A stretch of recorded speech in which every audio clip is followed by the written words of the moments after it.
Everybody's wounded, but we take Manhattan. Good morning! Good morning. Back to the morning roast. Irving, Live in Macon, Georgia. Derrick, Anthony, our first legitimate political guest. Yes. Bobby Gale, State State Senator Senate, Slate 6, candidate. Republican. This is the guy. State Senator, District 26. This is the guy that Irving possibly could have gone against had Irving defeated Paris and Lucas. So we're bringing that right now. It's like celebrity death match here. Yeah, baby.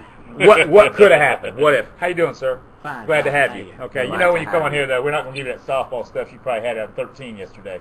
But anyway, with that close-up show. But anyway, we're going to go with you. So, Gail, tell us a little bit. We know you do some missionary stuff. You did at Africa.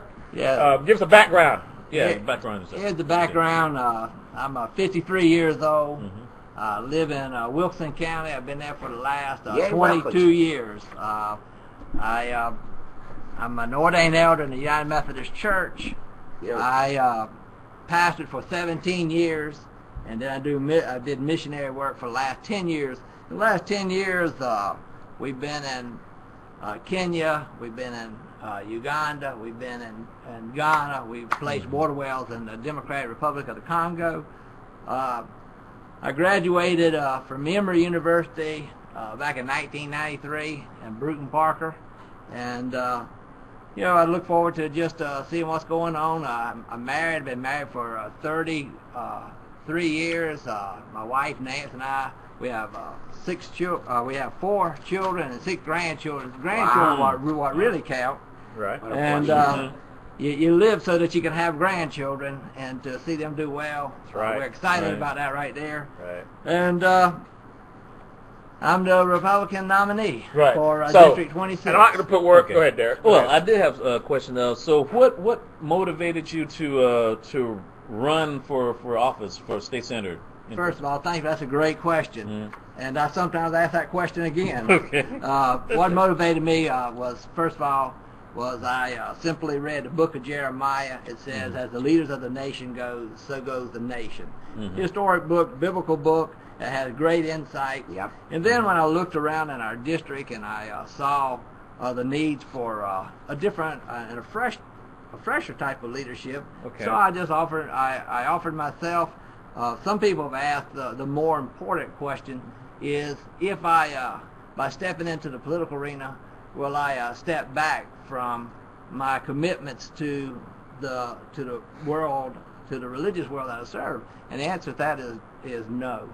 I have people on the ground over in Kenya right now that are working towards putting water wells in, organic garden, empowerment of women for people who didn't have jobs in indigenous communities, that they would be able to have a job through the water well system. You see, water is such life. Right. And water is such a symbol of without water, there is no life. With water, you can have a healthy life. Right. And the work that we do over we've been in the Caribbean with hurricanes that have come through there. We've been in Honduras where Hurricane Mitch came, and we have helped the indigenous community. So we understand the work of the indigenous community.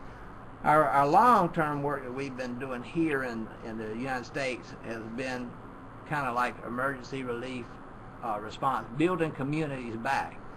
But we don't just come in with a chainsaw and cut up a tree. We stay in the areas until hopefully neighborhoods are put back together. That, for example, like when Hurricane Katrina came, the first thing that we did was we helped bring water to people who needed water. And then after that, we simply looked at the needs there, and we continually have brought teams back and forth to post-Katrina people. The last person that we were with was this past, gosh, I can't even, time flies, this past summer. It'd been 7 years later, and her house still wasn't put together, and we were concerned about her house being put back together. So the leadership skills that we have learned over the years, hopefully we'll be able to be a conciliatory people where we can put together a reconciling of ideas and be able to make a difference in our district. Right. So that's what you and for you out there that don't know, he's State Senate 26 district. That's Bibb County, Houston County, Twiggs County, Wilkinson. Bibb includes Payne City. Warner Robins is Houston. Twiggs is Jeffersonville, Danville, and Wilkinson is Irvington. Allentown, Gordon, and McIntyre, and Toomsboro. That's what you'll be covering. Also, it includes Washington County. Okay, that was added. Okay, and Hancock County. Wow, that was the new and additions. Northeast. Wow. Houston County. Right. Okay. It's a big area, and I'd like to thank Mr. Martinez for putting his ideas forward and having the courage to do a good job. And I just want to say thank you for putting forth your ideas. But that's what it's all about. Is about putting your ideas forward and seeing how we can come out. Right. Oh, but is this your first time running for office, or and if so, I mean, prior to this campaign? Thanks for that question. The answer to that is in 2011, July the 19th, when Senator Parrish and Lucas? Mr. Lucas was entered into a nonpartisan race. And July the 31st, Mr. Lucas and Ms. Parrish entered into a runoff that took place on August the 19th, and there Senator Parrish became the senator, and I ended up going to the House, and Mr. Lucas ended up going to the House. Okay. This is the second time running for District 26. Oh, Right. okay. So the second time. And I'll let you get in here. You got some stuff to say. I'm trying to get to the crux here because we want to kind of bring in some things maybe other interviewers won't bring in. So you do the work you've done in Africa is like you plan on bringing that sort of work here to this area. Since after all, you're representing here, not Africa. Not that kind of work here, because that kind of work here is not Right, necessary. right. We have clean water here. Right. But that type of leadership, right. that type of leadership that will be conciliatory, which will simply address the people, say what are the needs, and then ask the people. After you ask what are the needs, how can we, if even possible, come to a solution? And then after we come to a possible solution, then how can we work together to make that solution into a reality, and to be partners with the solution instead of just walking in with the answer. Walk in and say, where are the needs? For example, in North Africa, in Sub-Sahara, where we've done much work, we went to one area, and they were in desperate need, nomadic, indigenous, pastoral, nomadic people, in desperate need for clean water.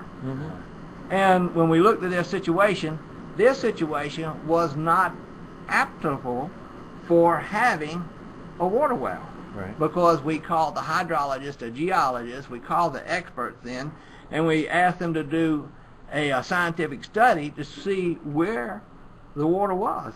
And in their particular region, the water was seasonal, and there was no underground water to be able to be reached. So we weren't able to do that. Sometimes we have to simply say, that's just not a possibility. But allow me to interrupt. That type of leadership. So what do you bring into the counties? Since you're representing State Senate 26, not Africa, what do you bring to these counties? I've looked up some stats with the crime, and this is on a 1 to 10 scale.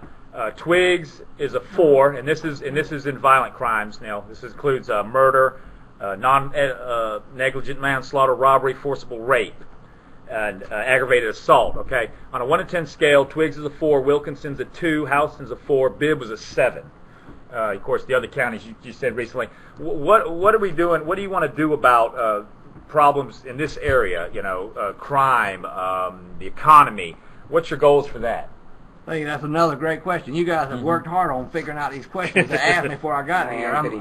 Thank you. I'm glad that you asked these questions. There is no easy answers for these questions that you have. Right. There are no one stamp answer.